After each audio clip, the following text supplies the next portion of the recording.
I sat right next to her. I smelled it. Whoa. What was that? Time to start the show.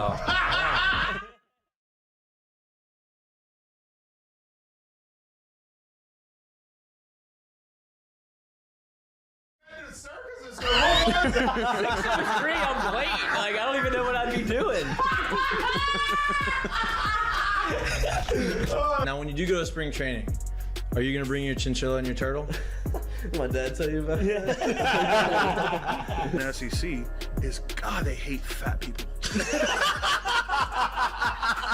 I mean, I get crushed for that.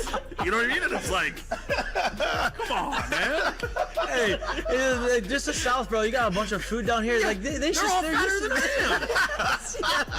am. Players, look at Lloyd. You know what, Lloyd? I mean, you're looking for a recruiting coordinator, coach. I'm here. Yeah. He's like, I'll piss my pants right now. No way. We're wearing gray pants, long gray pants. He goes, I'll piss my pants right now.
Hello. Good evening. Welcome back to Mik'd Up. Today is Wednesday, May 10th. It is hump day. LSU baseball let out a lot of frustration last night. 10-run rule again. And that's the first midweek game they've won in the last 3 weeks. So, congratulations. They got one left. I'm sure they cannot wait to get through that one. I think, right? No. 1-2, right? Oh, yeah, that's right. They did. You're right. I was like, wait. You're right. That sounds weird. You're right. They did go. They went to Southeastern last week and they won, and then they went this week. Maybe they should lose them all then. And they just go sweep the weekends. Who knows? But they play Mississippi State at home this weekend. Last home weekend regular season series before the postseason starts. Then they go on the road to finish the season at Georgia, who's playing really good baseball. Mississippi State's not playing good baseball. I like to come on here and try to talk very highly on some of these teams. They deserve it. I haven't really been blowing smoke up anybody's ass. But this one, Mississippi State's not playing well. And this should be a series win. If you want to go make up for what happened last weekend, you go ahead and sweep, right? Obviously, there's some issues to be handled. There's some changes to be made. You saw some of those last night. Thatcher is back on the bump to start. He went 2 1/3, struck out 5. If you don't know how the innings work, 2 1/3 means that you've made 5 outs. You've gotten 5 outs. He struck out all of those guys, right? No. 5 of the 7 guys he faced, he struck out. That was my bad. There you go. 7 outs he made. He struck out 5 of the 7. Only 2 guys got out by putting the ball in play. Started off a little rocky, found his way, looked really good towards the back end, which to me is honestly, I like to see that more than if he just cruised through 2 1/3, because the way the season has gone, when he starts to struggle, he doesn't seem to be able to find it, and everything mentally kind of goes south, and he tries too hard to cut. This weekend or last night, you saw him, all right, I figured it out. I fixed what was going on, got back on track, looked dominant. This is his 4th straight outing where he looked really good. I think that bodes well down the stretch run into the postseason. LSU plays Friday at 7:30. Is that right? Where'd you see that? This is on the document that our teammate Jack. Yeah, that's gospel. It could be Eastern time. I think it's 7:30 though. Maybe it must be on TV. 7:30, 6 o'clock on Saturday, 1 o'clock on Sunday. Come at me if we're wrong. Yeah, it's okay. We'll figure Or it just out. correct us. Help us. The big question mark is 7:30. what's the rotation going to be? We thought that they were going to make some moves not many moves in the lineup, but they've kind of altered the lineup as far as like where you're hitting in the lineup. They didn't really put anybody else in defensively that would change the lineup much. You saw Jobert go to first base to the back end of the game. I think that's interesting. You can see that some a little bit more throughout the course of the postseason in the last 2 weekends of the regular season. But before we get to all the LSU baseball conversation, let's run through the Heineken headlines. South Carolina and other SEC baseball news. South Carolina dropped their 4th straight game. They lost in midweek to North Florida. I don't know who they play this weekend. I can look that up. We probably will look that up. But the way that they have been playing, and at the point in the year that it is, this is going on for now 4 straight games. Like, you hope for their sake that they're not losing steam at the back end of the season. We'll find out this weekend if they right the ship. They are struggling. LSU if it ended right now, they would be the 3rd seed in the SEC tournament. They are tied with the 2 teams ahead of them as far as losses go in the SEC, but that one game that they did not play in South Carolina puts them a half game back of both Arkansas and Vanderbilt. North Florida. It's just South Carolina played.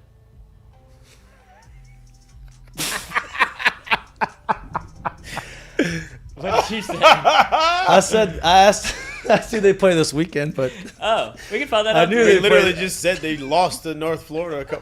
I think I read that. He's wearing multiple hats over there, folks. he's Just give working him a hard. break. Give him Look, a break. Give him a Speaking of how hard he's working, look at this ticker. Look how beautiful the new ticker looks. Our ticker is brought to you by Land Rover Peretti here in Baton Rouge. We appreciate the new sponsorship, and they are our Sweaty ticker already. master.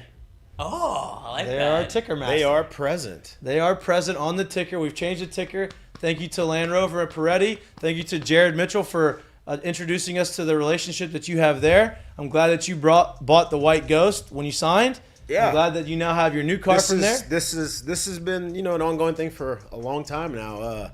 Great people there, great service, Great hats. great product, great hats. Putting a lot of pressure on me. We did. Putting a lot of pressure on We're me not to go stopping yet either. and go We're over not there. stopping yet I know either. y'all aren't. Just That's wait until okay. you get a chance to meet And Mike. Look, let me be honest with you. Let me be completely honest with you. The person in the household that's going to get a car from Land Rover Peretti is probably not going to be me. That's okay. That's okay. I'll be driving it, That's how you got to do it. but it's not going to be me. That's how you gotta do it. Her gardens, she's going to earn that. Anyway, She's a lot of bumps and bruises right No, now on her car. She's going to earn that. 100%. She's driving. They need to make a tank. Yeah. They make a tank. Yeah. She'll be the first No buyer doubt. there. No doubt. Hey, anyway though, listen, great people there. They do an unbelievable job, unbelievable service. If you get a chance, go out and see them. Go talk to them. Just go have a conversation. Go talk Great to 'em. people. Easy Go talk to conversation. Yeah. You may be surprised at what you hear. You might. At what you see, what you hear, and maybe what you leave with too. Yep. So shout out to new partnerships, shout out to new friends, shout out to new sponsors, shout out to you for doing this. We're excited to move forward with them. Shout out to the ticker. Shout out to your ticker. That was the first compliment I gave you. Okay? Of the day. All right. My life. Of your life. Ever. Of my life. Also shout out, going through to the rest of these headlines, shout out to Foster Morrow. He beat cancer. He's getting through that. He also just signed a 3-year deal with the New Orleans Saints, going back to his hometown. He's from Jesuit. He went to Jesuit. He's going back to New Orleans. Shout out to Foster, going back with his former quarterback. I think that shows you a lot of what the Saints were thinking in the draft, saying, hey, you know what? We're going to get Foster. We think that we're going to get him. I think they thought that was pretty much a done deal. They had a standing offer. They knew they had Derek Carr. They knew that they had the ability to get him. And I think Foster Morrow has a lot more to give than what he did in Oakland. I think Oakland thought that same thing, right? I think he's a better pass catcher. He's a great blocker. They just had Darren Waller. So I think he's going to be a great fit in New Orleans. He's back home. Foster's a great dude. Huge fan of him. So shout out to him. We're going to talk more about him as it goes. NBA playoffs are very well underway. Cooking. And they are cooking. Steaming. Lakers are up 3-1 over the Warriors. I thought the Warriors are going to win. I still think they could win. This is obviously a big game. This is Hey, if lose you're or a go home betting game. man tonight with the game being in LA, Lonnie Walker over points. you could take that No. if you want. What is, You what can is take it? that if you want, but you better double down with the Yeah. money line on the Warriors That's it. tonight. I think that the Warriors win this game. I honestly, I really do believe it's going to go to a game 7. I do. And that's if you are a basketball fan, that's what you want. That's what you should hope for. LeBron versus Steph, game 7. and it's going to be in Golden State. They're the higher seed, right? Yeah. It'll be in Golden State. Like that, NBA wants that. I want that, right? Like that's what I want, right? Heat are up 3-1 over the Knicks. That was an upset. Nobody thought the Heat were going to win. I love Jimmy Buckets. He is obvious. The only game he did not play, they lost. Yeah. So, take that for what it's Two possible worth. series over tonight. Yep. I got a feeling you're going to be 50% tonight. What's that? I got a feeling it's going to be 50% of that actually One happening. being closed out. One being closed out, the other one not being. So you think Heat close it out? I think so. You think the Lakers? I mean, the Lakers lose to the Warriors. I think so. 76ers. This is an interesting one. No, not tonight. It's tomorrow. But Sixers are up 3-2 over the Celtics.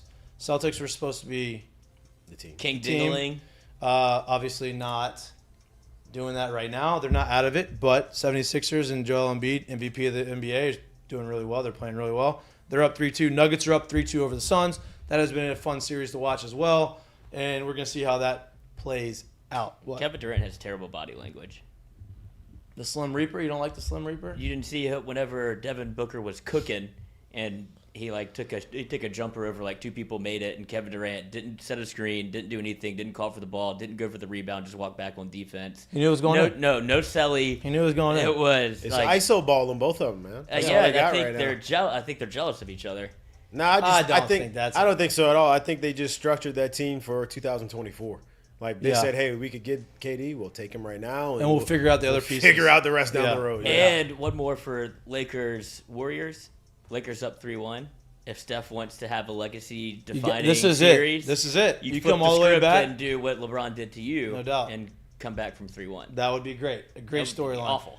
Being Wednesday, it is also Jay Johnson Wednesdays. He was coming on at 6:10. Gave me a phone call and said that he is doing a lot of coaching right now because of finals. Some of the players they want some extra work, which is a good sign, right?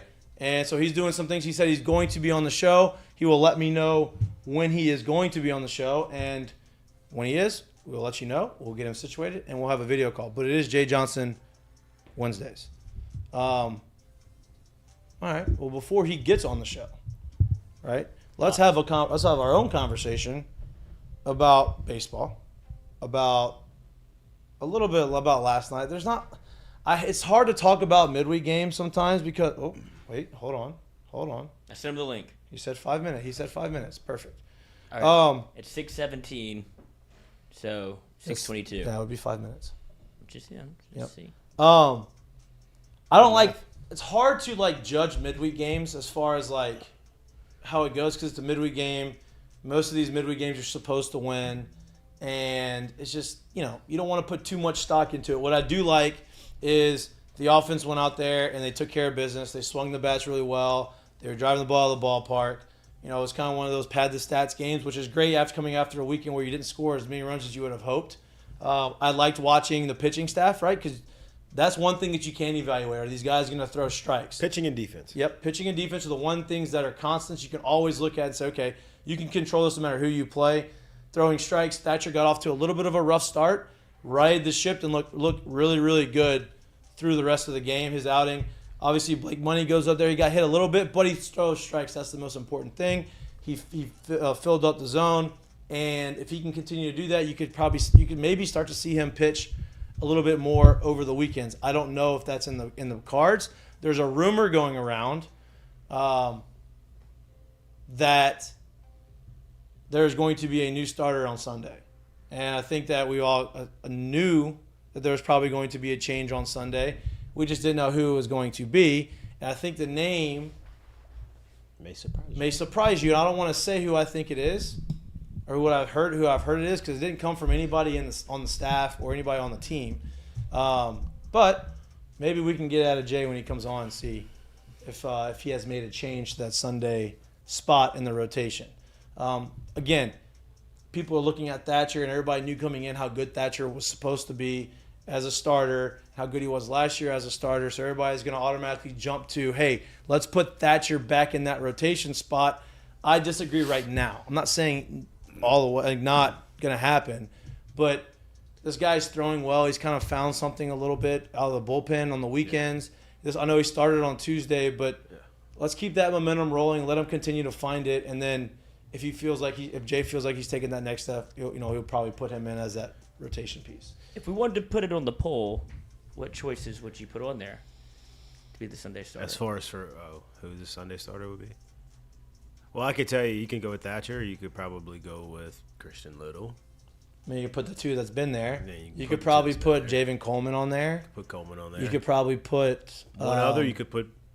I'm just gonna go with guys that are stretched, guys that have thrown decent amount. I would say the 5 would be the 3 we just named.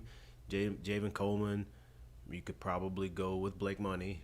You probably maybe could throw in Collins or Dutton in there too. You know what I mean? Just Maybe. guys that fill up the zone, throw strikes. You can throw up put Riley Cooper. I don't think he's gonna put Riley Cooper, but you can only put 4 in there. I know. So pick out of those 4. Hurd, Coleman, Money, and Hurd, Coleman, Money, and I mean you can put Little. He's the incumbent. Like how I use the incumbent there. that is very presidential of you. Very presidential. I'm with you though with the Thatcher thing. I think he. Listen, we would love for him to be in the rotation, but I do think what has happened with the health of the bullpen and how his season has kind of gone so far, I think you leave him at the back right now and kind of see if you can keep, and maybe you can extend him and he doesn't have to quote unquote be a 9th inning guy, but he can be that guy that his own bridge guy, if you will. Right. You know, he can be 2 to 3 innings at a time, and maybe you can get him in there in the 7th in the back end of games and kind of roll that way. And shut it down that way, Shut right? it down. And look, there's something to be said. We lost all those right-handed pitchers, right? All those power arms early in the year. You don't have that aspect in the back end of the bullpen anymore, right? Now Gavin Guidry has been very good in the bullpen, right? Yeah. But maybe moving Little out of the thing, you'll have 2 big righties that you can put in there with him and Thatcher. All right, Jay, he was mistaken. It was Early. only 4 minutes. Only 4 minutes. I had the countdown. That's it. All right, we're going to take a 30-second break, get situated, get Jay situated, and we'll be right back. You're watching Mik'd Up. We'll be back in 30 seconds.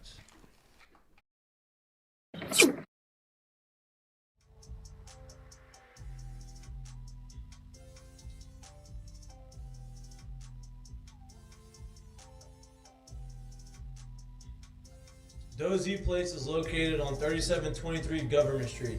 Everybody knows about their world-famous steaks and their hot tamales, but what you may not know is that they're open for lunch every day from 11 to 2. Great people, great environment. Their lunch menu is fire. What's the best thing on the menu? If you haven't tried it yet, you need to try the burger. How we doing? Unbelievable. Best burger in town. Best burger in town. If you're looking for lunch, 11 to 2 at Dozy Place. Again, they're located on 3723 Government Good. Street. Give them a shot.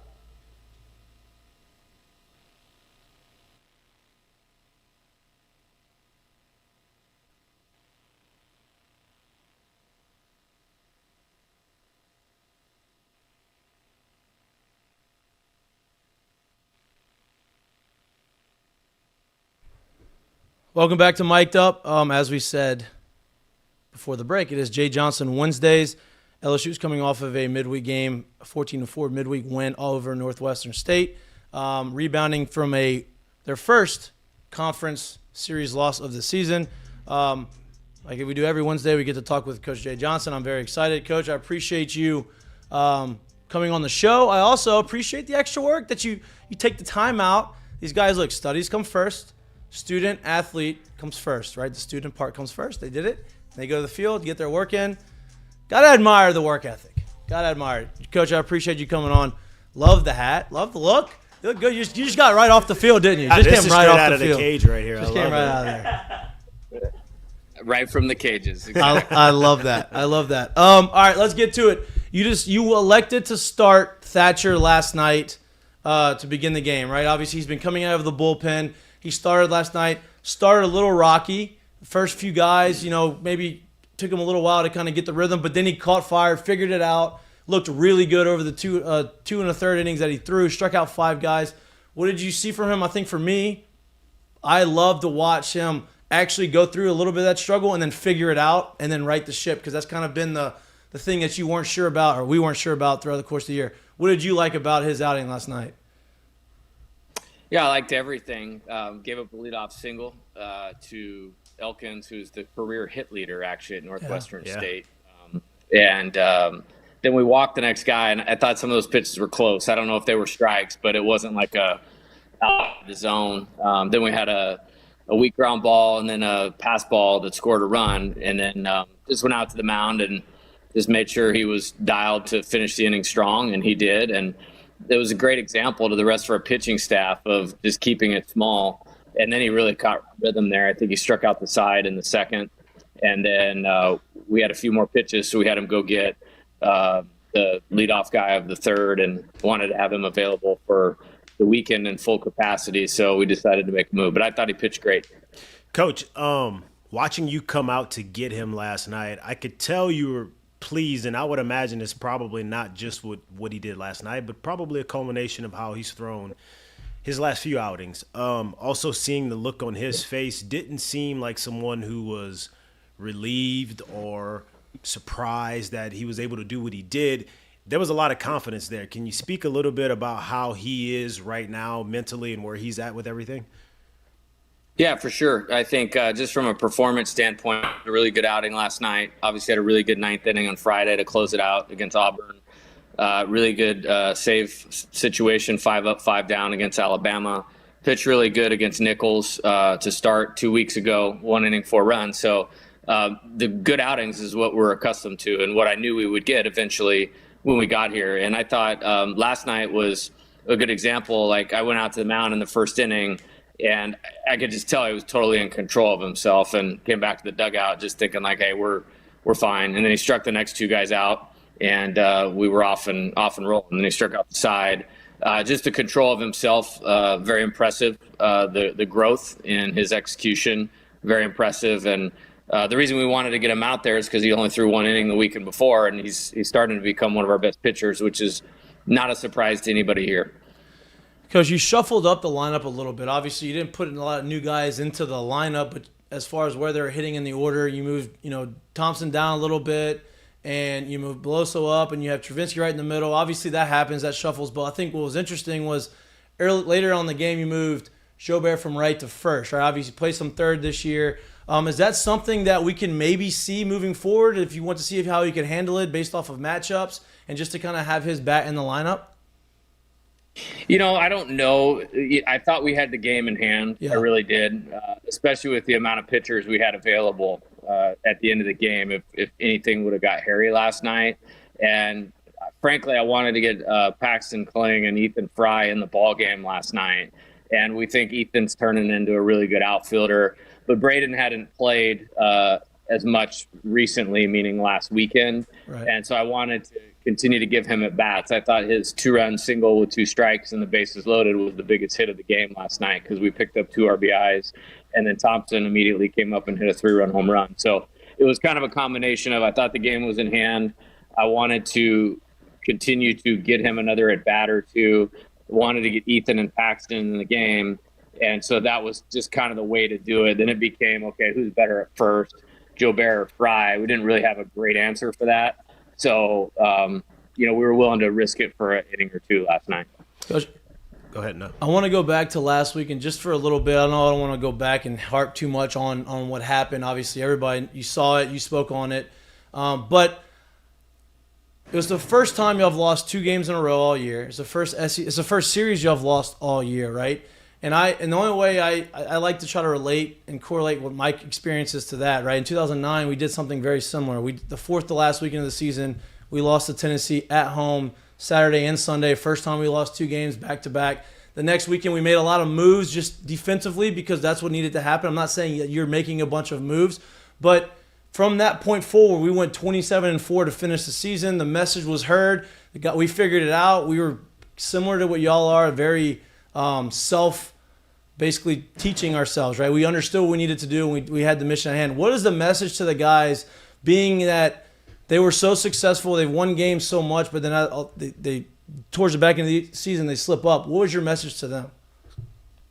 Yeah, I think, first off, it's a credit to our team. I've gotten asked about the number 1 thing a lot, and we've been number 1 for the entire season. And so 13 weeks in a row, that obviously hasn't been an issue because they've handled that great. So I'm proud of them for that. I am a little more of a realist, understanding that the league that we're playing in right now is what I call the moon to the rest of college baseball. And Auburn, whatever they are, the 9th, 10th, or 11th place team right now, they'd be no worse than third in any standings in any other conference in America. And it's on the road, and they're playing with a ton of urgency, and they have really good players. I mean, this is an Omaha team from last year that has several players there, and they played well. Right. And then I think you also look at not necessarily losing the series, but what happened. What happened on Friday is we won a 3-0 game where a couple of our stars were stars. Paul was Paul. Trey Morgan had a huge game, 3 RBIs, and we played really good defense, and we pitched really well out of the bullpen. Okay, so check. Then you go to Saturday, and we're facing Tommy Vale, who had pitched really, really well like 3 weeks in a row. Nobody had hit him at all, and we had him in 90 pitches through 4 innings. Right. In the third, we were up 1-0 and came up with bases loaded, nobody out, with Dylan and Tommy, where the entire year that turned into we're up 5 or 6 to nothing, and it didn't. We only got 1 out of that. And then we got to a bases loaded 2 outs the very next inning, and Dylan got into a 2-0 count and then hit a ball hard right at somebody. Right. So it was like, you have to kind of look at that. Then we give up the lead, but then we take the lead right back, and then Javen Coleman comes out and throws up a 0. So, like, to that point, so halfway through the series, we're in character and we're playing fine. But they're a good team.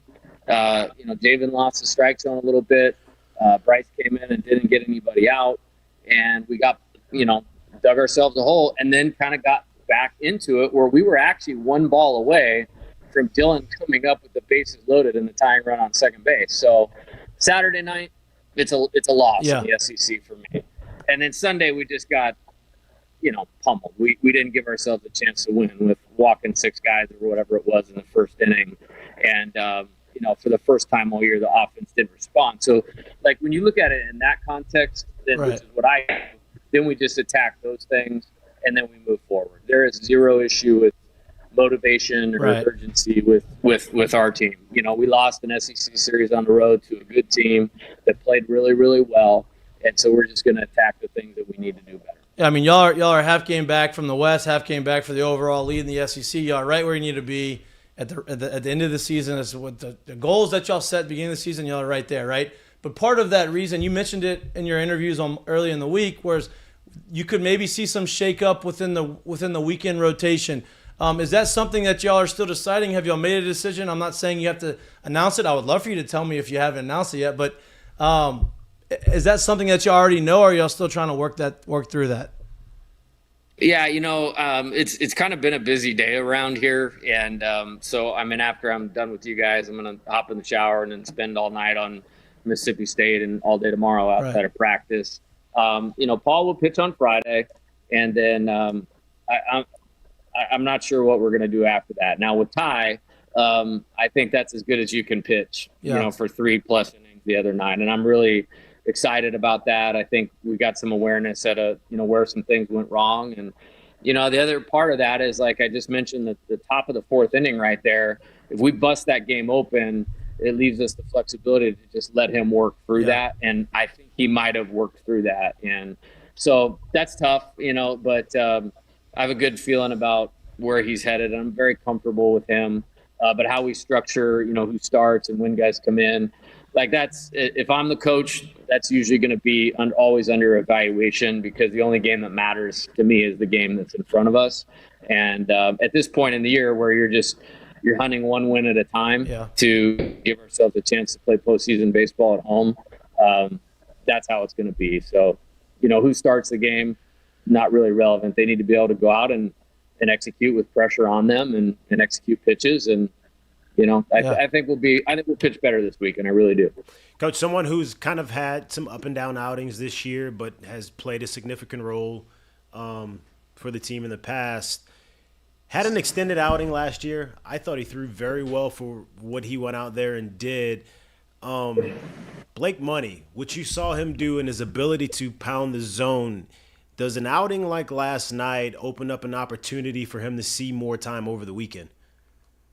Absolutely. Well, he was moving in that direction. We used him in the Saturday and Sunday game at Alabama, and then used him on Tuesday at Southeastern Louisiana. And then he said his his upper tricep kind of felt a little tight. So I took him out of the game, and he wasn't too happy about that. And then he was up in the bullpen on Sunday. We just didn't give ourselves any chance on Sunday by that first inning. Right. So I'm really happy with Blake. I was really happy with last night. You know, he gave up the home run to one of their better hitters, and that's a team that can and has hit a lot of home runs. And I think maybe in the past he would have let the game get away from him, but he didn't. You know, he got right back in there and executed and pitched great. So he's definitely going to be more a part of what we're doing. When you have the games like you had last night, whether it really doesn't matter if it comes on a weekend or if it comes a midweek, game gets out of hand, it becomes a blowout. For you as a coach, what are your things that you're looking for to see consistency out of your team and watch as they continue to make sure they stay on top of it throughout the game? Yeah, I think, like I said, I wanted to get a couple guys in there last night. You know, I'm the one person in the program that can have a little bit of a vision beyond, you know, what's right in front of us. And, you know, I think Paxton is going to be a superstar here. I think Ethan's going to be a superstar here. And we're going to need them at some point, you know, as we're moving along. So I wanted to get them in the game. Wanted to get Dylan off his feet. I mean, once we, you know, got to the 10-run thing, we were able to get Tommy out of the game. And this time of year, you guys know it as players, anytime you can get off your legs, even for 3 to 6 outs, that's a win. And the position player group has played through a lot of, you know, smaller nagging type things and have shown no sign of weakness really throughout the entire year. So it was to kind of get some of those guys off their feet, get some guys in the ball game, you know, continue to play. And last night, you know, I thought it was a really good response by our team. I thought we were in character. We got free bases. We hit extra base hits. I thought the 3 pitchers did a really good job. You know, we had one defensive inning where, you know, Jordan, you know, short hopped the throw at first and Ethan didn't catch that ball. But other than that, we were pretty good on defense. And, you know, these guys are into winning, man. And they wanted to get back on track. And I think that was a good example of that last night. You mentioned somebody that I wanted to hit on. I was at the game last night, and obviously you wanted to see Dylan get back right. I don't think he's been playing poorly, and I know he's not somebody that you're worried about. But I wanted to bring back a point that Mikie had made, wherever he continually takes professional at bats, where he is almost like being pitched around, and he almost has to score up one ball, and if he misses it, it feels like he's not going to get another pitch to hit. I would imagine you're not concerned at all, but where are you with Dylan Cruz, and what do you think he has to do to kind of get back right, because you need him in the middle of the lineup? Yeah, I mean, he needs to just be himself, and has played terrific, and, you know, I mean, just got done hitting right now and was, you know, exactly what you'd expect him to be. And I think he's just set the bar so high that, you know, anytime he's not 2 for 3 or 3 for 4 or SEC player for that matter, you know, sometimes, you know, people go like, hey, what's wrong? Well, nothing's really wrong. The guy's played his rear end off every pitch of every inning of every game since he's been here and is allowed to, you know, go 1 for 5 every once in a while. Yeah. And it's baseball. He's a human being. He's a human being. Contrary to popular belief. That's honestly the least of my concerns, to be honest with you, right? I would imagine you were a little concerned when you took one to the Dome last night. Yeah, I didn't love that. You know? Jesus. Not my favorite moment, huh? Yeah. But I did actually have an actual real question. I saw you flip the lineup a little bit where you put Thompson back at the bottom of the lineup, put him, I think, 9th. Is that something that you think you'll continue to do, where he feels more comfortable to probably see a little bit more fastballs, and it's almost like that double leadoff perspective? Is that something that you'll expect to do going into the weekend? You know, I don't know. It'll depend on, A, the pitcher that we're facing, and then B, who else is in there. I mean, that matters as well. And, you know, trying to set them all up for success. I mean, the thing about Jordan is he does such a good job hitting with runners on base and with runners in scoring position. Like, you know, kind of wanted to get him up there to where, you know, those guys that are tough to pitch to and are going to be on base, and then he's sitting there. And, you know, last night I felt like that was a good way to match it up, you know, with him and Dugas kind of tag teaming that in front of, you know, the 3, you know, Trey and Dylan and Tommy, and, you know, it worked out good. And, you know, so we'll see. I mean, I'm not closed into anything. He's had success no matter where we've placed him or put him, and he will continue to. Coach, going back to the pitching for a little bit, right? Gavin Guidry has, I think, proven himself to you. He's earned your trust. You've put him in a lot of situations where are very tough, especially for a freshman. He's performed very admirably. Has he built himself up enough to where you can kind of extend him? Is that something that we can maybe see where he doesn't just throw a couple innings, he throws maybe 3, 4, 5 innings, like either a long relief, maybe a spot start here or there? Has he built himself up enough, or do you like him in the role that he's in right now? I think it could go either way. I mean, he's going to need to be used at a short spurt if that's what we need. However, when he came in and got us out of the mess in the first inning and felt good, and he was like, "Hey, like leave me in. They won't score anymore." And one of the things I appreciate about Gavin is he's as competitive as anybody on our team, and that's a great quality. And why he's been successful. And so we went ahead and, ran the pitch count up there to high 60s, low 70s. So he's now in a position where he can do both. And I've been very careful with that because we basically did a reboot of his arm when we started pitching him. Right. And so now we're in a position where that could go either way. But I can say I trust him at any time. We're at the point of the season, and it's not like the SEC's like this any differently throughout the year. But we can only hand the ball guys that can pitch above the pressure line. Yep. And I definitely believe he can do that. Coach, later on in his career, obviously he came in as a shortstop. He was a two-way guy.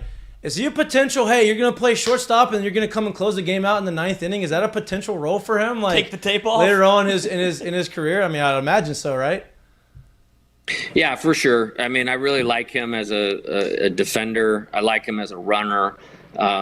It can add to a different type of dynamic, a different type of team if he's out there. With that being said, I mean, he's shown the ability he can either start or close. Yep. So we have a good plan in place of, how we're going to finish this season and then how we're going to transition him in the summertime back to a two-way player and what he's going to need to do to be able to do that. And then that just has to be really, really well thought out. And I love two-way players. Got several guys that were two-way players for me that are playing in the major leagues right now. He has a lot of those same qualities, but you got to do that, mindfully. So he's the right type of position player and the right type of pitcher. And so the summer will be devoted to adding some strength and then getting some at bats. He'll put the ball down. He won't pitch, at all during the summertime.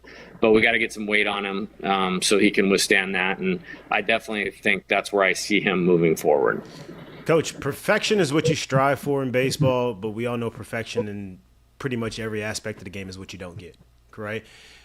With the way this past weekend went, and not really to harp on the weekend, but as an outlook for the season in the sense of you would love to go with a perfect record during the year, but as a coach, knowing that your team can bounce back from adversity or quote-unquote low points of the year, watching your team going forward, especially with how they responded last night, how good does that make you feel about what you're going to get from them for the remainder of the schedule? Yeah, I'm good with that. I have a ton of peace of mind about that. And they've shown it in different times. It's only just been, okay, bad game or a loss, boom, great game and a win. And they bounce right back, exactly. Right, yeah. And I think that's super important, but that's who we've come to be. And, every team has an identity, and that's definitely part of our identity. And the other part is taking every game, like it's a playoff game. So when you get to postseason baseball, you don't have to change anything or the game doesn't change you. And the reality is baseball doesn't change what's required to win. Right. But a lot of times people change, both emotionally and mentally, and can't let that happen. We've let it happen a little bit on the mound, and we're that. And like I said, the guys that can handle pitching under pressure and executing are the ones that are going to get the ball, whether it makes sense or not. And I'm very comfortable with that. And I think we'll have some growth, with some of those guys, but I have zero concerns. If we don't win or achieve our ultimate goal, it's not going to be because of a lack of character, toughness, or competitiveness out of the players, because they bring it every single day. Coach, I appreciate your time. I'm going to ask you one question for you. It's not necessarily about what's happening on the field. It's a little bit about the draft. We've had a lot of conversations about the draft. We've asked you about it. Obviously, you have the 2 number 1 overall picks. If there's 2 separate years, Skeens would go 1, Cruz would go 1. I believe that both guys are going to get paid like the number 1 overall pick this year. But My questions, because Lloyd has asked me this question and asked Jared this question. I had the answer, but I don't know it. You maybe have a better answer for me. Skeens came in as a two-way guy, right? You've come out and said he could be if he wasn't a pitcher as good as he is, he could be if you didn't pitch and just hit, he'd be the starting catcher and he'd get 20 homers and he's just that good, right? He hasn't hit because he's been so valuable on the mound. Have teams come to you and approached you about his ability to swing the bat? Because now obviously you see Ohtani and you see this new push to this two-way guy. Like, have scouts or GMs or owners or anyone asked you about his ability to hit and what you thought about that, and if that's even a possibility for him moving forward in professional baseball? Nobody has. I mean, those guys don't miss anything right now. Like, they have all the data on him from our fall baseball when he was hitting, and definitely from when he was at Air Force, and they saw him take VP for Team USA. So they don't ask as many opinions as you think. Right. You know what I mean? From people in our chairs. Like, they trust themselves, but I think it's the Pirates and then the Nationals. Like, they don't really have a hard decision, as Right. far as, in my opinion, like those two teams are going to have an LSU player, in their system, as I see it. No question about it. Here's a follow-up to that, right? Obviously, the Pirates are actually surprisingly winning baseball games. Like, they have built themselves up to have a lot of young offensive talent. If they still happen to be in the playoff run and they say, okay, I think we're ready to make a run in the postseason now, and they decide that they do take Skeens because he is ready now, like, I'd imagine he's in the big leagues in September. Would you agree? Pitching out the bull. Yeah, for sure. Yeah. I think both of them could do it, and I stand by that. And I don't know, man. You guys, have gone down that professional baseball road and played in the big leagues. Like, I think they could do it. I think if the casual fan showed up at a major league game, just after the draft, and Paul and Dylan were on the field, they would not know any difference. Right. And those two would not show any difference. And so I think it's totally feasible. And it's another reason that guys should come to college instead of sign out of high school. And it's another reason they should come to LSU. I mean, we're poised to have the top hitter in the draft 2 years in a row. And then we have the top pitcher in the draft this year. And so, this is where you want to be if you want to get there. Absolutely. I'm on the same page as you. I will promote going to college. Unless you get paid like $3-4 million out of high school, come to school. Because I promise you, if you do it right, it's worth it. You'll Not make only it. school, but come to LSU. Come to LSU. You do it right, you'll multiply what you Thanks, do. Lloyd. I got you. Thanks. Lloyd picked up what I was putting down right there. Come to LSU. College is great. Yes, Just better in Baton Rouge. It's way better in Baton Rouge. Coach, I appreciate your Absolutely. time as always. Good luck this weekend. I will see you at the box, and then I will see you in Hoover in a couple weeks. I'll be there too, watching a couple games. So appreciate it again. We'll talk to you next week. All right, guys. Have a good night. See ya. Yep. I'm trying to be a bad boy. Yeah. I can promise you they're not allowing you to be a bat boy. No chance. And they don't have it's the bat girls. Yes. The bat girls. You break a Man. tradition. I mean, you have that's long enough probably- hair, maybe. Hey, you break a tradition. Maybe you that's been a identify thing that for way. a long time. I don't really think unless you're like the guest bat boy for like an inning or so. You like how I run did out that? there You to like get how I it. brought the draft? But you'd in have to there? be a kid though. I'd run out there to get the base if I could break the 15-second mark. They're No. very flexible with that clock. I mean, it's children, dude. They wouldn't They're be for trying to- you. That's what I'm saying. They shouldn't be. They'd be 180, harder. 180 feet in 15 I would seconds. honestly, I would pay a lot of money to see you race. A One of child. those kids. No, the freeze. There was a time, maybe. No. Now, There no. wasn't. But it'd be funny though. There was never a time. Let's just be honest. No. I could Respectfully. I'm not saying you couldn't scoot. That guy's a track star. I'm about to say But respectfully. you get like a 180-foot head start. He was a track star. He's been beat before. Yeah, he A has. lot. I couldn't do it. I mean, I wouldn't say a lot. Like his percentages are probably like. It's still 90 shocking when it something happens. percent. Yeah, exactly. I would get dusted. I don't think I could. How far is that from left? How far are poles? I mean, they're obviously different. I think it's depending on- from foul pole to foul pole is normally like. Yeah, but it's different because Right. you just don't know what ballpark. In Right. that ballpark, it's a symmetrical field, so I don't really know the exact. I mean, And I don't know how big the gaps are either, so like that changes too. Yeah. Foul pole from the left foul pole to the pesky pole in Boston's a long way. Yeah, if you're talking about grab going that straight thing across around. is different, but like they're Yeah. literally running the warning track, so it just depends. It's different in different places. I like to see that. That would be awful. But it was a great interview. We went in there with no questions. No question. No questions written down. That's off the top of the brain. And it worked out. So sometimes that's how you like that. What? They have a scientific breakdown of the freeze and like physics. Who did it? I don't really. Real science, probably. Wired.com. Sports science. They're Sports- bringing. that- Are they bringing sports science back? I think Sports they science. are. John Brinkus. I think they're bringing sports science back to like ESPN Plus or something. Nah, sports science got deaded by every single, basically being able to put analytical stuff on TV. They're Yeah. like, yeah, you're out now. Oh, so everything that PFF is doing like that. Oh, okay. You're out now. We're done. Thanks, man. Chad Johnson is as wide open as the size of your garage. Do you remember that one? Yeah. Like he had the Yeah. catch radius of your garage. It's like, okay, I Yeah. get this now. Yeah. Whatever. For the layman. But since Jay did not say what I was hoping he would say, I'm gonna predict the Sunday starter. I think it's gonna be Gavin Guidry. He was Why are you very saying that? high on him. Because he gave you the 60-70? Yeah. Well, that's why I asked the question because I was hearing some rumblings. No, I'm saying because he's giving you Yep. that much of it. Yep. Yeah. I heard the rumblings, and I was like, "Wow, that's not one guy that I thought that he was going to put in that spot." But it doesn't really surprise you that much. Me. Yeah, no, yeah. because he said it right there. I want a guy that's going to go out there and compete and be able to perform under pressure when it matters most. And Gavin Guidry has proven and shown him throughout the course of the year, game in and game out, that I can come in with the bases loaded in the first inning and nobody can throw strikes, and I'll get out the inning and I want to go back out and throw the other 8. Yeah, every time he's gotten the ball, he's just giving you. He may not have been perfect. No. That's what I said. But- It's not saying about he went out there and was shut down. That's almost not realistic. But what I am saying is that every time he's going out there, you knew you were going to get someone who was going to pound the zone. He was going to make hitters work, and he was going to make people beat him. That's what he's done so far. Right. Literally in every outing that he's thrown. But outside of getting what you've gotten out of Paul Skeens, what the hell else could you ask for? Right, 100%.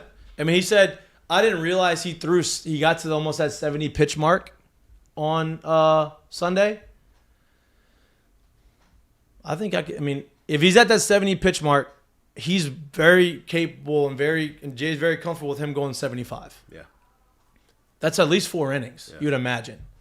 And so if you're giving him 4 good innings on Sunday, that's all that matters. And he talked about Ty. He believes in Ty. He didn't want to put Ty. And I don't think that means he's taking Ty out of the rotation. I think that means he may be putting Ty Floyd onto Sunday.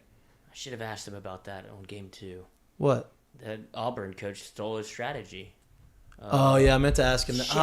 The whole time he was coming on, that's one thing I did want to ask him about, too. the whole ejection debacle. Me too. But oh well. Ty, he wasn't committed to Ty on Saturday, but how he said 7 it, in a row. how he said it means I think he's still in the rotation. Obviously, I just don't.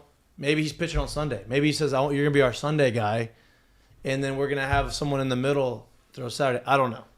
I could be wrong. I think what he's selling is that he literally is telling you, hey, guys, listen, this thing's open. I respect all of y'all. Yep. I know what all of y'all are capable of, which is why you've gotten the opportunities you've gotten. But it's time to put up now. It's time to put up and not just – Yeah. No one's given anything. If you want it, you need to go out there and take it. And I think that's basically kind of what he's showing you all right now. It's nut cutting time. I mean, it is Put what up it or is. shut up, baby. It is what it is. Like we know which would top end what you can get out of Ty, which means realistically is that we can't get the bottom end guy out of him because you know what I mean? Like just at the end of the day, as a pitcher, man, like you have to be able to keep a team in games, Yep. right? His bad outings, he hasn't. But if we're gonna have you in that spot, he needs to be somewhere in the middle of that when he isn't at his best, right? Like right. when Paul Skeens hasn't been at his best, it hasn't been an automatic loss and or nowhere near finding the strike It's been zone. 4 runs. There you go. 5 runs, We got yeah. a chance there. You Right. know? And like I said, I think honestly, like this offense is so good, and this is another thing when it comes to the pitching staff too, and it's not about the ability of the pitching staff. But the offense is so good is that if I would imagine if we had 3 starters right now who had all been super consistent during the whole year and they all sat there with a a 3-8, a 4, you probably would still see the same record that they have right now. Right. Probably would. Right. You know, and like that's understanding that the offense is good, man, but you just have to give them a shot. Meaning giving them a shot is that, look, Doug, if you go out there and you give up 6 runs on 7 hits and you know, not really walk anyone, but you're filling it up and you're being competitive and they just hit I'm you. good with that. Oh, well. Yeah, I can We're deal good with with that. We're fine with that. You know why? Because when you're doing that and you're in that rhythm and you're throwing strikes and guys are moving, even if they're chasing balls around and they're moving, your offense is going to be more likely to score runs because they're active and they're involved in the game. Yeah. Even if it means that they're giving up some runs, Yeah. right? But if you're walking a bunch of guys and they're standing around and they're not able to like make plays on balls, then they lose. I'm not saying they lose their mindset, but like it's hard to get the momentum back. Yeah. But if you kind of feel like you're still in the flow, which even if you're giving up 5 runs on 7 hits, you're in the flow of the game because things are happening. Everything's moving. You're not just stalled. And so that also helps there, right? We did talk about before, I said you're going to see somebody emerge and be a guy that you weren't expecting to rely on in the postseason in a role that they have, right? In 2009, you did not expect to see Chad Jones coming out of the bullpen in big situations and get outs. In the SEC tournament, he's a friend of mine. He's a teammate of mine, but I don't think anybody, the casual fan, remembers Ryan Bird. And I don't mean this as a slight, but Ryan Bird won the SEC championship game for us against Vanderbilt through 7 innings of 1-run baseball. Like, guys are going to step up in situations because you're going to need them. That's just the way it is. And I think Gavin has started to do that out of the bullpen. I think if he is the starter on Sunday, I'm not saying he is or is not, but if he is the starter on Sunday. Or at any point this weekend. Or at any point this weekend. Obviously Saturday or Sunday would be the and he has a good outing, I think you Right. can maybe see him be the guy to like, okay, maybe he is that guy. Right. And like we said, just so everyone knows, our thought process here is that we're not saying Thatcher for one and one reason only, is we really think that because he's found as much success as he has out of the bullpen at the back end of the bullpen, obviously besides last night, is that one, he's a power arm, and we could really use one back there since we've lost 3 frontline arms back there. That's one. But 2, it's kind of hard to shake up something that's been so good for him. Yeah. Now, I know they used him to start last night's game, but Jay told you right there, they got him out of there because they want him at his full capacity for the weekend. So we think that you'll see him kind of towards the back. I'm not necessarily saying a ninth inning guy, but a guy you're bringing in there to shut down and finish a game for you. Like the biggest moment of the game, at the back end of the game, he's in. Whether that big moment happens in the 7th, because you can feel it as a manager. Like you can say, okay, this is the middle of their lineup. This is the opportunity for them to score runs to be able to get back in this game. All right, let's put this guy in and shut it down. Yeah. That could happen in the 8th. It could happen in the 9th. It may not happen, right? But you don't have that power righty, or you didn't, and he gives you that guy. If he was hinting at him being at full capacity for the weekend, I would be interested to see if there's a similar outing or situation with Paul on Friday night, and he's able to go out there and close the game on Friday. Will he bring him back on Saturday or Sunday again at some point in the game? Right, because he hadn't done that all year. He hasn't done that all year, but I would imagine you didn't take him out after 2 1/3 because you possibly may want him to just throw 1 inning or 5 outs again. Right. A couple questions in the chat. One primarily being about pitching to contact, which I feel like y'all have kind of touched on. But whenever you get to what's happened, I guess, in Saturday and Sunday, is that something that you kind of look to see? I think that's BlakeMoney.com. So I don't think that pitch. I think pitching to contact's the wrong word. Yeah, this is how he phrased it. No. I'm not making fun of him or you. I'm just saying I think that's the wrong way to say it. Filling up the zone and throwing strikes doesn't mean you're necessarily pitching to contact. You don't want to throw up and say, oh, here, hit it. Like, no. You want to be able to throw your pitches, throw your fastball, throw your breaking ball with conviction in the way that you want to throw it, but you want to be in the zone and fill up the zone. And if they get a hit because you're in the zone, fine. Pitching to contact means you are literally taking something off and saying, I want you to hit Tater. That I don't agree with. See, there's 2 sides of this thing. I don't think people understand this.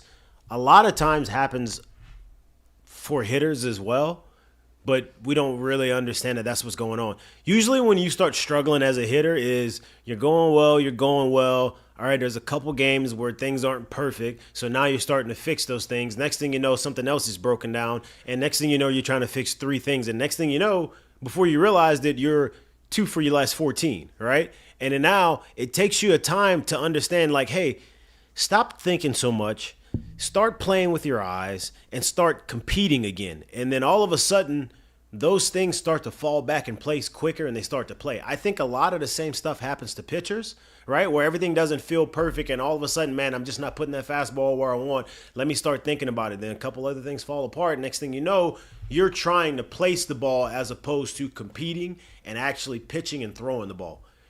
Watch Paul Skeens on Friday night.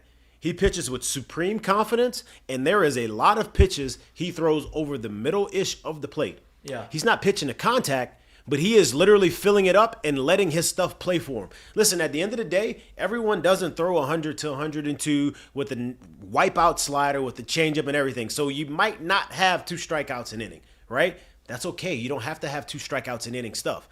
But when you literally pitch to fill up the zone, your stuff will play, and it'll tell you how good you are. I think people don't – a lot of guys kind of lose that somewhere in a frame before they get back to where they because strikeouts are such a big thing, and you're like, I want to strike this guy out. I got to have my stuff. Like, no, yeah, it's great to have it. Better than that is being able to fill up the zone. Who has the most all-time wins at LSU? On the pitching, on the mound. You mentioned him before the show started. I did. Jared Poche. Oh, yeah, I knew that. I know you knew that. Yeah. That's why I literally asked you that. I was in the chat. Oh, yeah. So Jared Poche. Would you say that Jared Poche had Paul Skeens stuff? No. Nope. Did he have 2 strikeouts at inning stuff? Nope. Did he pitch on Friday nights? Yep. Yep. So why was he so successful? But the reason why I bring up pitching on Friday nights is because a lot of guys on Friday nights have wipeout stuff, right? He pitched on Friday nights. He left here as LSU's most winningest pitcher. How did he do that? Because he's competitive. He felt the zone, and he allowed his stuff, whether it be elite or average, to play for himself, and hitting is hard. Law of averages, if you get 10 batters and you throw 10 balls over the plate, 3 of them are going to get hit. That's elite hitting team. 300 is elite hitting team. So why make it easy on these guys to walk them and put them on base and then allow that 1 or 2 hits to go score some runs? They haven't done that. And not just that too. As a hitter, Mikey can speak to this as well. As a hitter, it's a very different feel when you step in the box and you feel a guy attacking you, right? Not trying to nibble, not trying to go around you, and next thing you know, it's damn, this guy's coming at me. Next thing you know, it's 2-1. Next thing you know, it's 3-1, and you're in great counts where you're literally shrinking the zone as he keeps continuing to throw balls. It's another thing when you're up there and you're like, before you even step in there, it's 0-1. And then now he throws another pitch and it's 0-2, and you're like, man, this dude is literally attacking me right now. And I don't know what he's going to do and where it's going. And he's getting ahead and everything's still open. That completely changes it. Now I don't need to be pitching with 100 miles an hour. I can pitch with 90. Yeah. You know what I mean? Like that's the difference as a hitter. And the more these guys attack you, right? Damn, this guy's filling the zone up. I have to be ready to hit, right? Like I am in swing mode. I am in attack mode. Like he's coming at me. I'm going to come at him. It's a competitive thing. All right. The more times he is in the zone, the more as a hitter, you're like, okay, I have to be ready for the strike. So that when he does expand on something nasty out the zone, you're more likely to, I'm not saying everybody's going to chase, but you're more likely to chase because he's been so much in the zone and he's been attacking you so much that when he does kind of expand, okay, now you're going to expand with him instead of saying, well, I'm going to make this guy come to me. You know, I'm going to stay disciplined in my approach. There's not many guys that can be stubborn enough in their approach to be able to stay disciplined without, like, through both ways. I think Dylan Cruz is the only one. Yeah, I mean, I'll say only one, but yeah, like he does it first awesome. one that comes to mind. Yeah, of course, because he's the best. He leads the country in walks, and he's hitting 470, and, you know, he's doing his thing. But to your point, it's a little bit like Jared was talking about earlier with the Iowa pitcher. Like the first time we saw LSU struggle, it was because it was I guess you could say effectively wild, but he was attacking. But his stuff is different. And I'm not trying to correct you, but his stuff is what threw you off, right? Right. We could say he was attacking, but he was effectively wild. Like he got to 2-0 counts, but Then when you got the 2-0 and you didn't, and one of them was here and the next one was here, and now all of a sudden you get 102 and it's literally down and away, and you're like, bro, what? I don't know what to do with that. That's different. So that's a little elite. different right there, right? But now it's like we said, like it's different when guys are here, and now I have to be in the middle of the zone, and I have to be right here in the zone, and I can't really kind of mess around with the zone. It's a completely different game. Especially when your number one pitch is a fastball. Yeah. Right? Even if it has a lot of ride. If you're not throwing strikes and you get ahead in the count, or you get behind the count and the hitter's ahead, like they're going to go out there and like, all right, I'm going to gear up for this heater and I'm going to get on top of it and I'm going to hit it, right? Not like T drills before. I'm about to say, not like your guy, what's his name? Tanner? Tanner Allen. Tanner Allen from Mississippi State. He's playing pro ball. I don't know if you watched this TikTok video. Come talk to us. I don't like that, and we can have a conversation about why I think that's wrong. Yeah, just come talk to us. Let's have a conversation about it. No, he's molding young minds in Mississippi. He needs to stop. Listen, this guy's a professional. He's got a lot of credibility. He's got a lot of credibility. He's done a lot of things. So have we. You should probably stop. There's a difference between a feeling of what you think you're doing and what you're actually doing. Yeah. That's all I'm saying. Okay. Yeah. Anyway, but back to it though. Seriously, I think hitting in those situations become completely different if you get back on the mound and you're pitching to the plate and pitching to the zone and letting your stuff work. It tends to work out a lot better for you than trying to be too fine and trying to kind of finesse around the zone. And next thing you know, you have to get really in the middle of the zone in very predictable counts. It's tough to pitch that way. It's tough to last that way. It's tough to go through the order a couple times that way. That's looking chops. Huh? That's if you're in the batter's box. If you get constantly 2-1, 3-1, you're like, all right, I'm sitting dead red. 100%. And I think Mikey would agree with this too. College, contrary to probably what people believe, the college level, very, very, very seldom places at the AAA level probably, and maybe select like very good coaches that don't belong in like lower level minor leagues and the big leagues. It's probably the only place in baseball where there's like the scouting reports and you're like consistently reminded on like what they do. Like it's one thing to like give it to you and it's just kind of there and now the game's yours, which is what you'll find in a lot of minor league places. But in the big league level, probably some really, really, really good AAA spots where they do really hitters meetings, where they really, really where they do a really good job of, I guess, developing. Those places in the college level are the only places where you're really going to find people like really nitpicking what you do. So what that means when you're not throwing the slider well and that's not your number one pitch, that lineup is they've spit on slider. You see spin, spit on it. Yep. So that's how guys end up hitting all this other stuff really, really well. Right? And the same thing goes the other way. When you're not throwing this one, they know you do this well, and they see you got a feel for that, they sit on that stuff. Yeah. Right? And you find a little more discipline to that stuff here, select places in the minors, and obviously in the big leagues.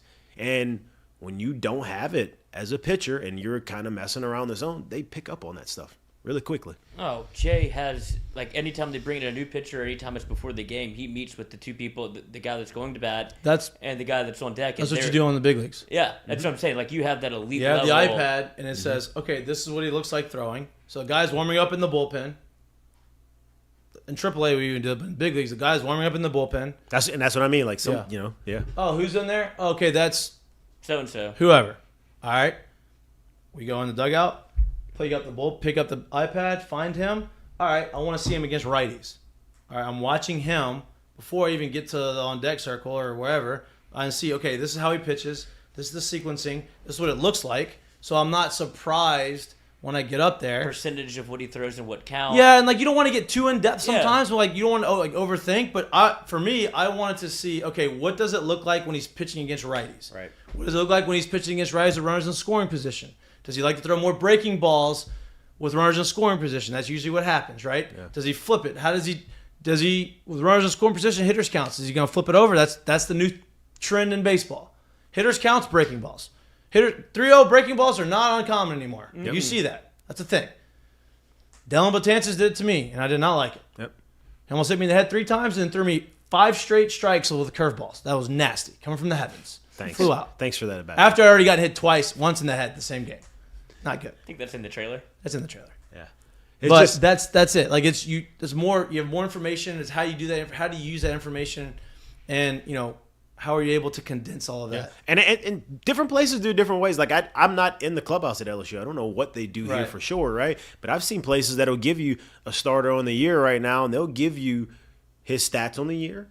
They'll give you what he does in certain counts on the year, and they'll give you a heat map on the year. And then they'll also give it to you his last 3 times out. So if it's changed any, you get what he's doing lately as well, too. So that gives you a chance to kind of hone in on what you're probably going to see, And there have been other places they don't give you all that, So like here in college, certain spots in the big leagues, those type of things are really applied to the game. And when you lose it, that's how you get hit harder because you make it easier for guys. Yep. So it's gonna be. I'm gonna be interested to see how, what the rotation looks like and how they perform after last week. Do you think Miguel Cabrera used any of that information or just got in the box? No, he used that information. I know. That's what I'm asking. Yes. Come on. What do you think he is, God? He knew how guys were gonna. He knew that guys were gonna throw hard into him and try to go soft away. They knew that he didn't like moving his feet. They knew that he got him frustrated that way. But he also knew that he knew how to set guys up.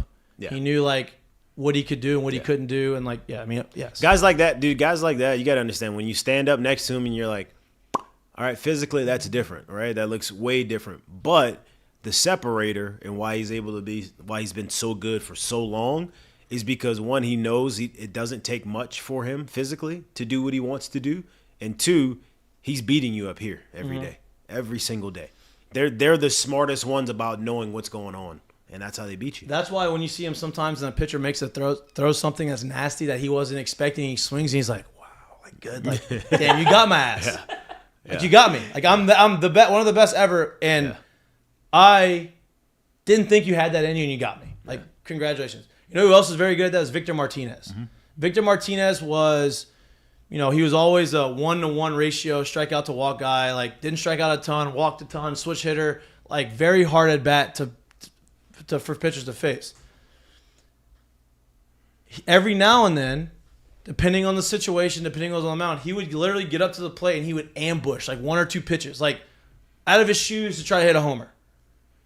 Sometimes he'd swing and miss at both, go 0-2, look terrible. All of a sudden, it's an 8-9 pitch at bat, and he walks or hits a single. Mm-hmm. And it's okay, professional hitter. He just understands exactly what he's trying to do. Yeah. I've even heard of some really, really, really good hitters sit here and straight up say, hey, I know I'm going to get sliders from him, so what I'm going to do is early in this at bat, I'm going to swing at a slider and I'm going to miss it by a foot on purpose because I want him to keep throwing it. Stuff Miguel and sooner or later he's going to hang one, and that's the one I'm going to hammer. He did it. He struck out, and then he came back to the dugout. He said, "Poppy, watch this." Next at bat, goes up, throws him a nasty one away. Right? He swings at it. Ass out. Comes back, winks at me. Next one, slider. Not as good because he couldn't repeat it. Oppo taco. No big deal.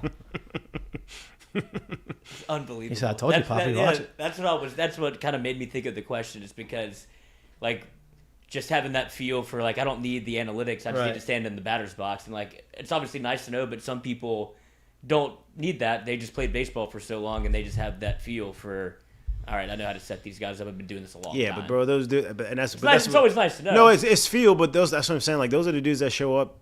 They're the first ones there. They're literally the ones that's living in the video room, watching and looking for stuff. Their work is there. It's not just literally show up and I'm so good I bang. Yeah, they know their swing so well that they know what they need to do and how they need to do it. And so it's impressive. I was very honored to be able to play with him. I learned a lot from him. I wish I was able to play a lot longer with him, but I loved him. He was a great dude. I learned a lot. All right, we're gonna take a minute break. Learn how to go out. He didn't go out. Oh. He didn't. Not when I was there. He did almost get in a... Never mind. We almost got in a big fight at a steakhouse. We almost got in a big fight in a steakhouse, but it wasn't his fault. It was the other guy's fault. But I was right in the middle of the whole thing. I had to stand up and in the middle of 2 monsters. All right, we're going to take a 1-minute break, come back in on the back end. We're going to have to end the show a little bit early. At 7:30, we have some things that are going on behind the scenes. No dinner plans. So we'll be back in 1 minute and to take you to the end of the show. You're watching Mik'd Up. Before we go, I want to give a shout out to Heineken. We went through the Heineken headlines.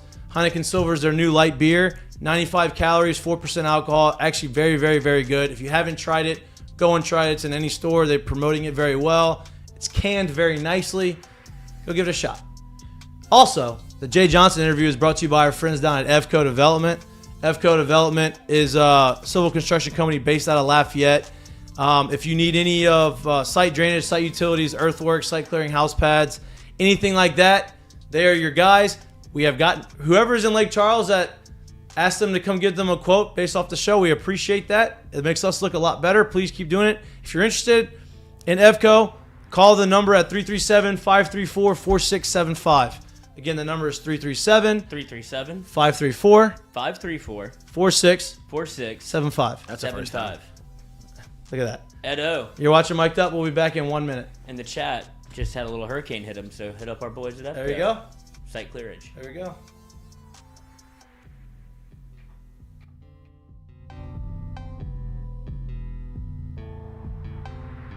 Headline. Maybe you're gonna have. Are you gonna have a Heineken Silver for the game? Maybe. I kind of want one now. You gonna shotgun another one? You want another? I don't know if you should shotgun because we saw how that went last time. You I don't know. won. I feel like you got to redeem yourself. I think so. If you can have a drink, I don't think you should shotgun it. The way Okay, it went, I'll I think enjoy you should, this I think one. you should chug it, but maybe not shotgun it. the way it went last time, it's Yeah, I can do. I mean, I can't can sip do it. anything. I know. All right, fuck it. All right, go ahead. Go ahead. Go for it. There. Oh, that's much There you better. go. 1, 2, Open it up a little bit. You know what I mean?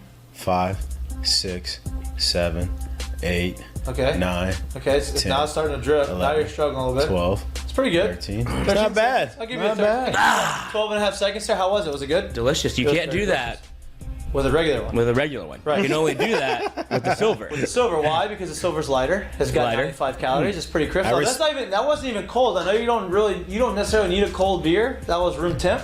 That's But the I respect fraternity how days quickly to you me. turned around and gave me a full sentence. That was quick. Oh, I like yeah. that. No doubt. Officer, I'm fine. Respect that. You've been, look, you've been Walk the around straight before. line, kid. Yeah. You've been around before, but It's just breakfast. It's a very good beer. It's It a is. very light beer. It's something that you could Easy to drink. easy to drink, Easy to pour. Yeah. But it's something that I think it should be in the rotation at tailgates, especially with LSU baseball coming up. We'll get into some of the LSU baseball conversation. 3, 2, 1. Dozy Place is located on 3723 Government Street. Everybody knows about their World of Famous steaks and their hot tamales, but what you may not know is that they're open for lunch every day from 11 to 2. Great people, great environment. Their lunch menu is fire. What's the best thing on the menu? If you haven't tried it yet, you need to try the burger. Unbelievable. Best burger in town. Best burger in town. If you're looking for lunch, 11 to 2 at Dozy Place. Again, they're located on 3723 Government Street. Give them a shot.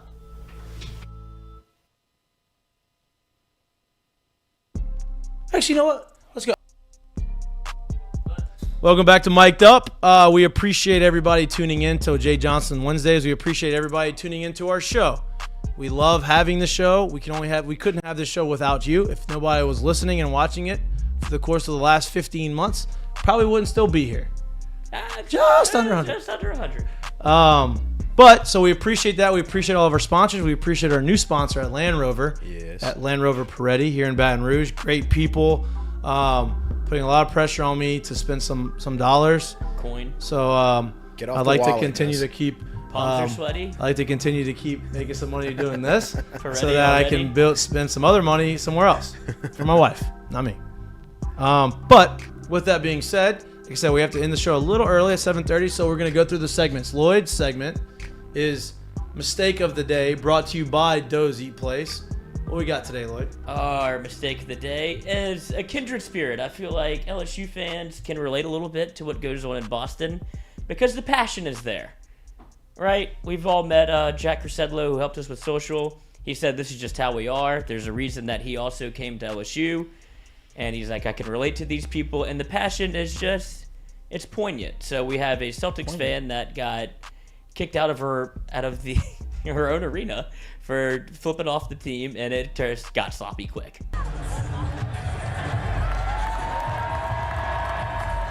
Is she dating a Suns fan? Yeah, no, a Sixers fan. I mean, Sixers. That's a Sixers jersey. Oh yeah, get after it. I mean, get your money's worth, coach. She spit? Did she spit? She spit and threw her cup, Wow. That's aggressive.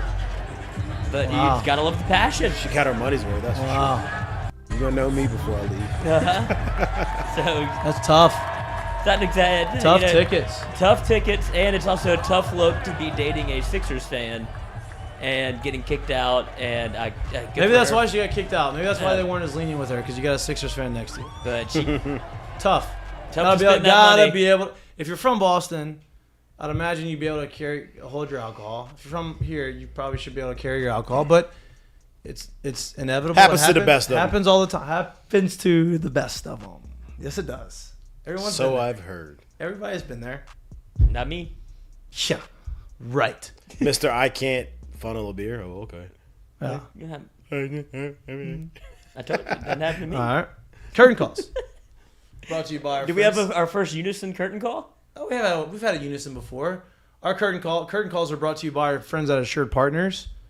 I think this one's pretty easy. We all had a few different ones, but we talked about it, and I think this one is probably the best route to go. We all should do this, and I think I've met him personally. I know him personally. I know you've met him.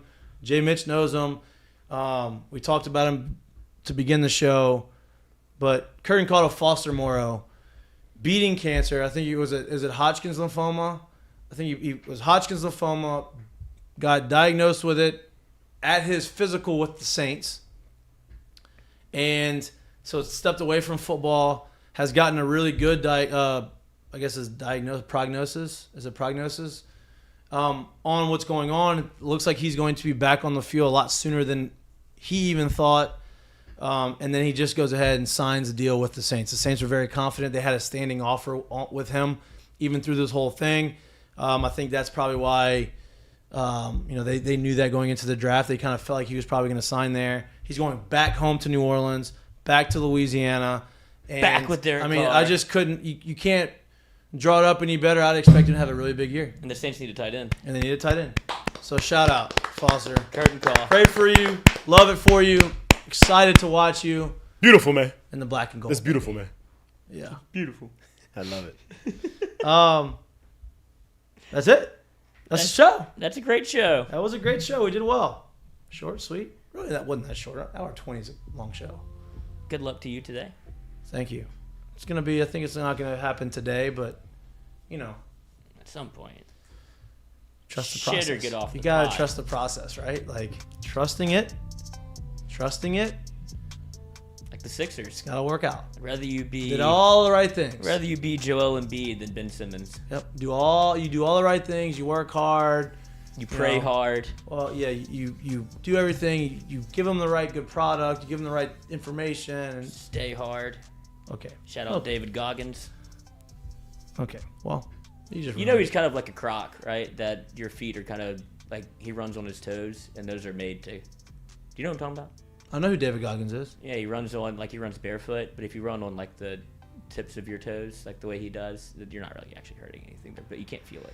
Yeah. What about the 80 million miles he runs? Yeah, that was Okay. tough. Yeah, it's a little different. So it's not you're knocking the one thing, the barefoot running, but you're not knocking. You can't knock anything else. He broke the world record of pull-ups.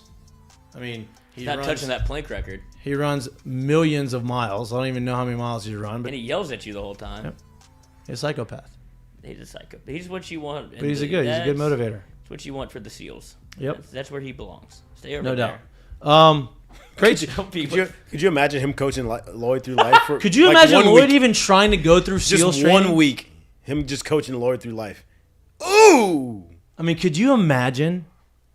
I think Not I would good. surprise you. No. I don't. Actually, I don't at all. I think you would do exactly what I think you would do. Throw up. And this is not me maybe that's quit making a fun of little you. bit. No, I don't think I'm being made fun of. I would throw up. It's not. I just I don't don't. have as much quit in me as you think I do. If David Goggins was there, you would. Oh no, you can't mentally break me. That's impossible. I don't know. I've seen You met my father. I've seen you at F45, Coach. Oh, that's just me not trying. I mean, it's hard. Who knows? Well, It's I easy mean- to say something until it gets hard. Right, but I'm not. I don't want that to be hard. That's just a good sweat. If I wanted to go full bore, I did this when I did CrossFit. I went 1 month where I was like, all right, I'm going to coast into it and just do the workout. Then I told him, I was like, Yeah, but that's 1 month. But Like, why? But why? because Why? if I go 10, I'm throwing up every time. I go But 0 then- or 100. But if you go 10, you may throw up for the first couple of times or weeks, and then you don't throw up anymore, and then your bar is raised, and now your 10's better. I mean, if you go 100, then that won't happen, right? Right. That's what. Yeah, I mean, I can do that at F45 if they want, but I don't want to throw up. There's not really a place to yak there. Throw up in my car a lot. I mean, What? Yeah, bring a cup. I mean, Just in that, case. Yeah, okay, that's over. Right. You're we terrible. appreciate everybody watching. Wow. We appreciate all the Hey, it's support. hard I said work this in there. before. We'll be back live again on 60% Friday. body fat, coach. We'll be live again Friday in studio from 1 to 3, previewing the Mississippi State series. 18. And we thank Jay Johnson for coming on the show as he always does every week. And yeah, if you can't watch us and you're traveling and you're in your car and you like to listen to us, we're anywhere you get your pods.